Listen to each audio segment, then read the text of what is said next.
মহানগৰীত জিএছটি বিভাগৰ বৃহৎ অভিযান বুটনাথ আৰু পামহিন মাছনিশাৰ পৰা অভিযান জিএছটিৰ বৃহৎ দলৰ অবৈধ প্লাষ্টিক বেগৰ বিৰুদ্ধে অভিযান বিভাগটোৰ বুজন পৰিমাণৰ প্লাষ্টিক বেগ জব্দ কৰা হৈছে। প্লাষ্টিকৰ সামগ্ৰী মজুত ৰখা গুদাম সিল কৰিলে জিএছটি বিভাগে। প্ৰায় 5 কোটি টকা মূল্যৰ সামগ্ৰী জব্দ কৰিছে বিভাগটোৱে। মেচাৰ্ছ এছআৰজি প্লাষ্টিক্স নামৰ প্ৰতিষ্ঠান আৰু গুদামত অভিযান জিএছটি বিভাগৰ। সত্যলাল গুপ্তা আৰু বাবুলাল গুপ্তা নামৰ ব্যৱসায়ী আছিল এই অবৈধ প্লাষ্টিকৰ সামগ্ৰীসমূহ।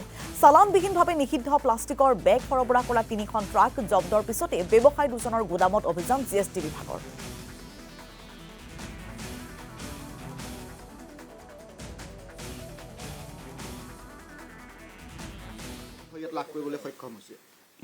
যোৱা কালি আমি অভিযানটো চলাইছিলোঁ। আমাৰ ওচৰত ইণ্টেলিজেঞ্চ আহিছিলে অলপ এই যিটো প্লাষ্টিকৰ বেগ এনেকৈ একচুৱেলি এইটো ট্ৰেইনত আনি ট্ৰান্সপৰ্টাৰৰ গাড়ী হয় তেওঁলোকে গুদামত আনে গুদাম এওঁলোকৰ যি আমি দুটা জেগাত গোডাউন পাইছোঁ।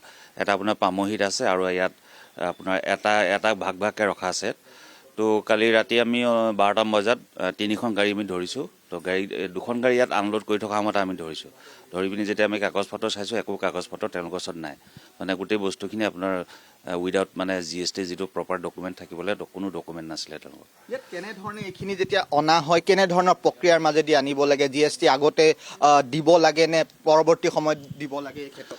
চাওক, বস্তু যেতিয়া আপোনাৰ এতিয়া যিটো জিএছটি টেক্সেবল বস্তু হয়, টেক্সেবল গুডছ যেতিয়া আপুনি ট্ৰেইনত হওক বা কিবা গাড়ীত যেতিয়া মুভমেণ্ট কৰিব তাত কি হয় প্ৰপাৰ আপোনাৰ ডকুমেণ্ট থাকে যিখন আমি জিএছটি ইনভইচ বুলি কওঁ।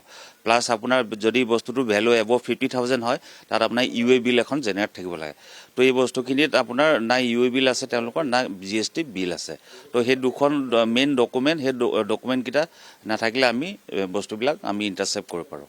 আৰু এই ক্ষেত্ৰত যি ইয়াত স্বত্বাধিকাৰী দুজনকৈ গৈছে, ছোটেলাল গুপ্তা আৰু বাবুলাল গুপ্তা, তেওঁলোকৰ সন্ধান পাইছে নেকি?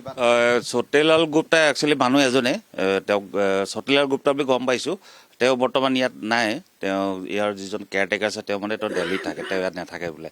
তেওঁ তাৰ পৰাই বিজনেছো কণ্ট্ৰল কৰি আছে। আৰু এই ক্ষেত্ৰত কেনেধৰণৰ ইয়াত শাস্তি হ'ব পাৰে যিটো অপৰাধ? চাওক, এতিয়া আমি ইয়াৰ যিটো কোৱান্টিটি পাইছোঁ এইটো পূৰা ভেৰিফিকেশ্যন কৰা হ'ব। ভেৰিফিকেশ্যন কৰাৰ পিছত আমি টোটেল যিটো টেক্স এমাউণ্ট ওলাব বা তাত ইণ্টাৰেষ্ট পেনাল্টিও লাগিব, সেই এমাউণ্টটোৰ ওপৰত ডিপেণ্ড কৰিব। যদি আমাৰ এতিয়া এজ পাৰ জিএছটি ল চাব যাওঁ, যদি আপোনাৰ টেক্স ইভিয়েশ্যন এমাউণ্ট এবভ 2 crores হৈ যায় তেতিয়া আমি এইটো এৰেষ্ট প্ৰভিজনো আছে।